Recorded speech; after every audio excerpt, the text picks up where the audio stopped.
mi padre y sacaban tiendas, llevaban, y a mí me parecía que iban siempre a alguna aventura.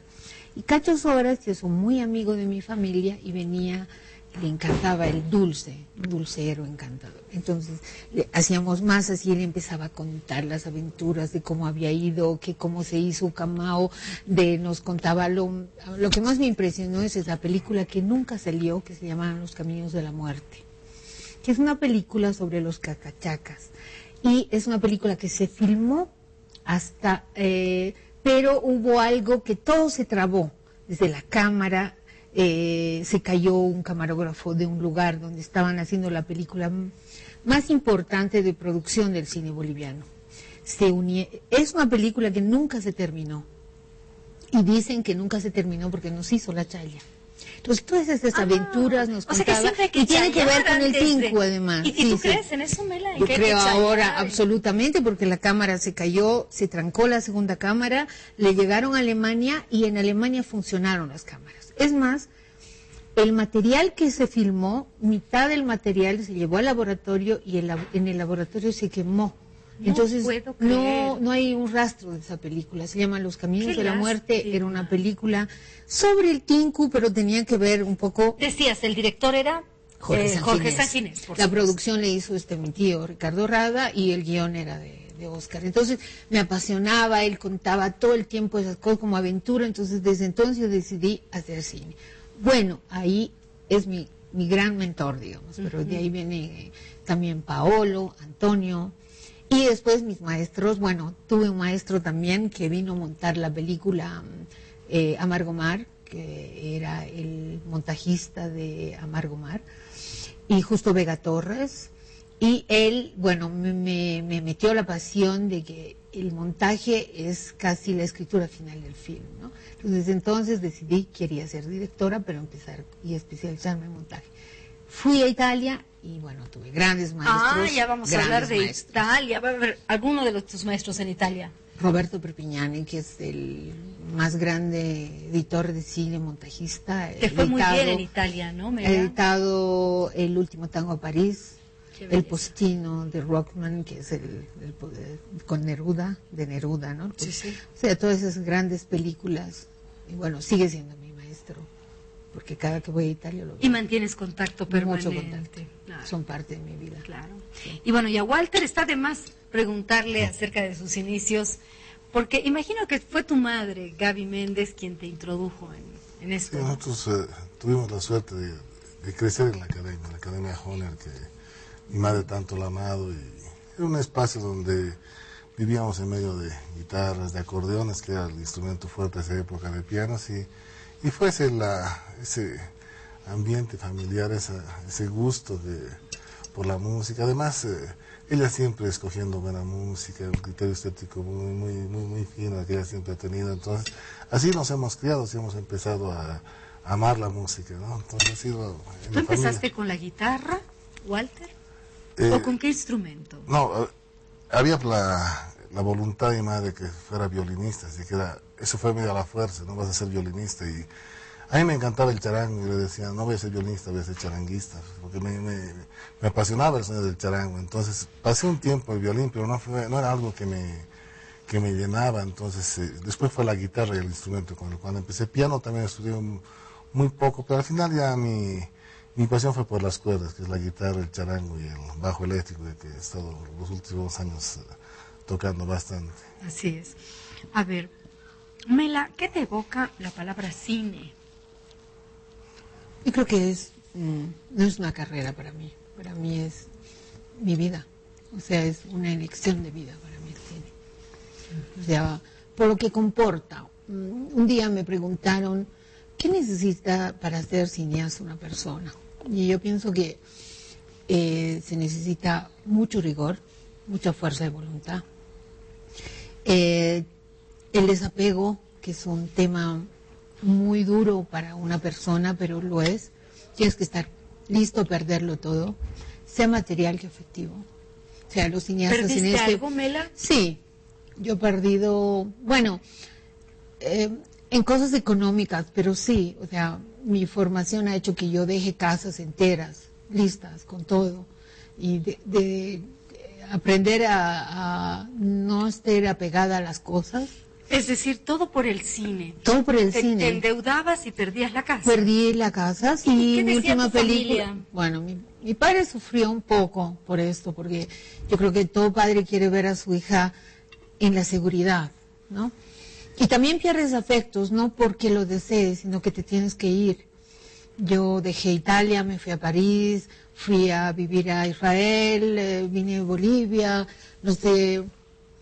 Y bueno, dejé muchos años mis padres también, que en un momento de la vida en que después cuando los pierdes, perdí hace muy poco a mi papá, y te das cuenta que, wow, no los has disfrutado. O sea... Si retrocederías en el tiempo, ¿cambiarías algo de esto?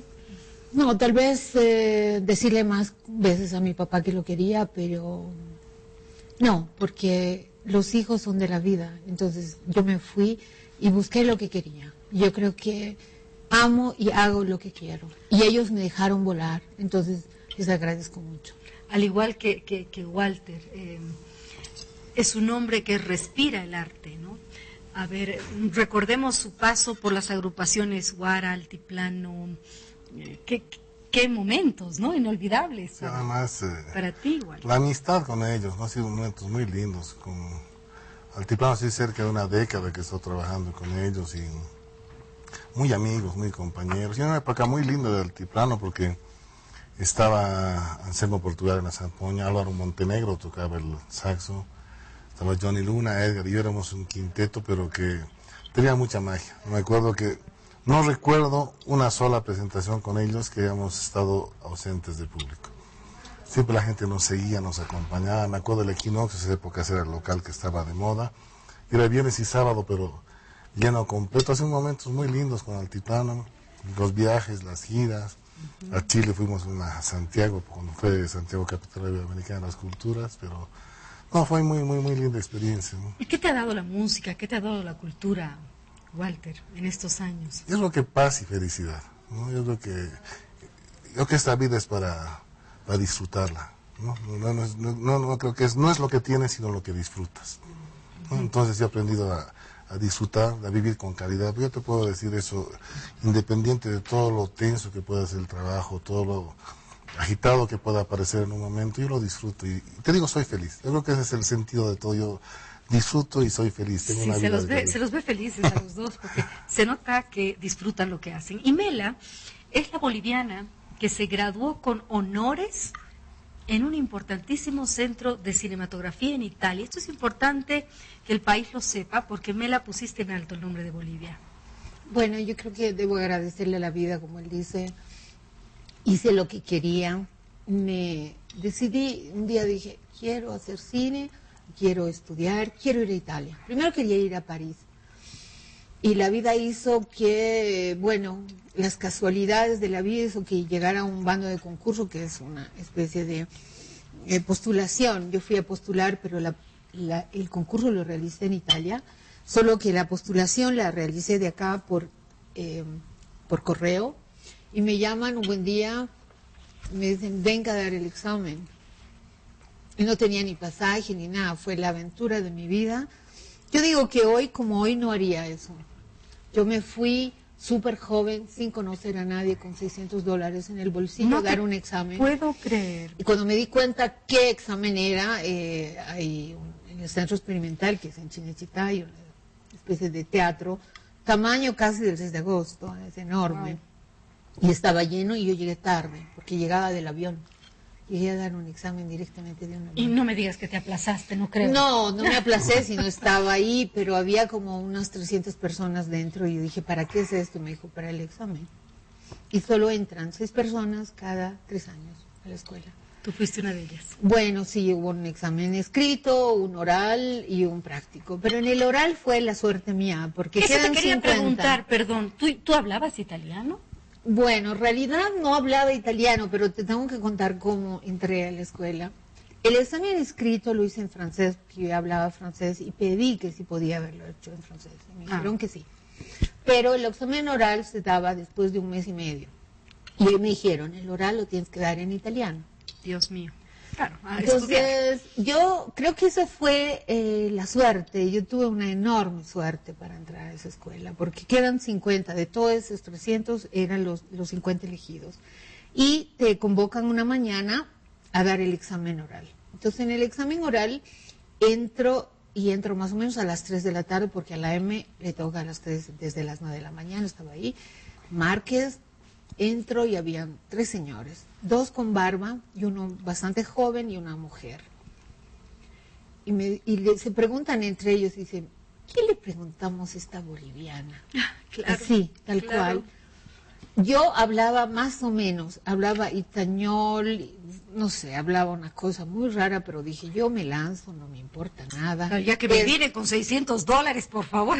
Bueno, entonces me dicen, señora Márquez, me dice, ¿qué le impresionó del montaje de sonido en todas las películas que usted vio?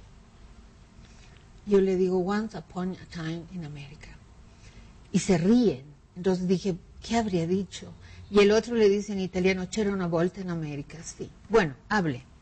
Y me habían aconsejado que hable, que si me olvidaba el italiano le meta inglés, le meta francés, Pero le meta todo, pero que no me pare, porque el rato que me paraba me decían hasta luego. Ay, qué nervios. Yo mezclo, empiezo a hablar, y es una película de Sergio Leone. Y una película que se estrenó en Bolivia en el 16 de julio del 84. Yo di este examen en octubre del 85. Y esa película fui a ver con Pablo Agassi. Y salimos al Ellis a charlar de la peli. Y charlamos del sonido, sobre todo de la música de Morricone y todo eso. Entonces yo, muy experta, empecé a hablar y no me paré. Terminé de hablar y se reían, todos se reían. Dije, wow. Aquí es un metí desastre. la pata, claro. Y entonces me dice, ¿usted lo conoce en foto a Sergio León? No. ¿Y al editor? Tampoco. Se para y me dice, mucho gusto, Sergio León. No le puedo creer. Sí, claro. Y me dice, le presento a Baragli, Nino Baragli, el editor de la película. Yo te juro, en ese momento ¿No supe lloraste, que Mela? entré a la escuela, porque obviamente no podía ser De otra manera. de otra manera. Entonces ahí Roberto Perpignani, que fue mi maestro, me dijo, bueno, quiero que me hables de la Nouvelle Vague. Y como yo siempre me preparé para ir a estudiar a Francia, para mí me llamó a mi juego. Entonces, directamente, terminé el examen y todo el mundo me preguntaba, ¿qué te preguntaron? Nada. Yo me fui sin hablar con nadie.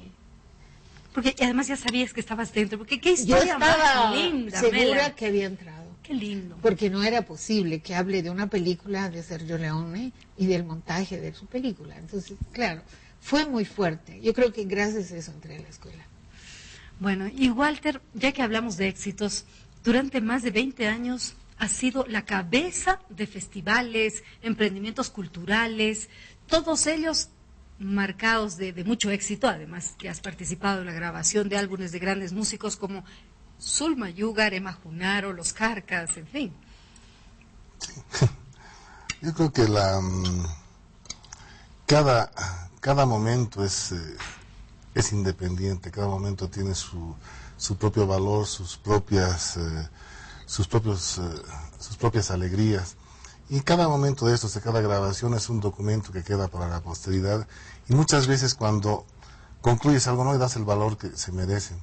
Acabas y no estás contento, dices, pucha, está bien, pero siempre, ¿no? Jamás con ese deseo pude haberlo hecho mejor.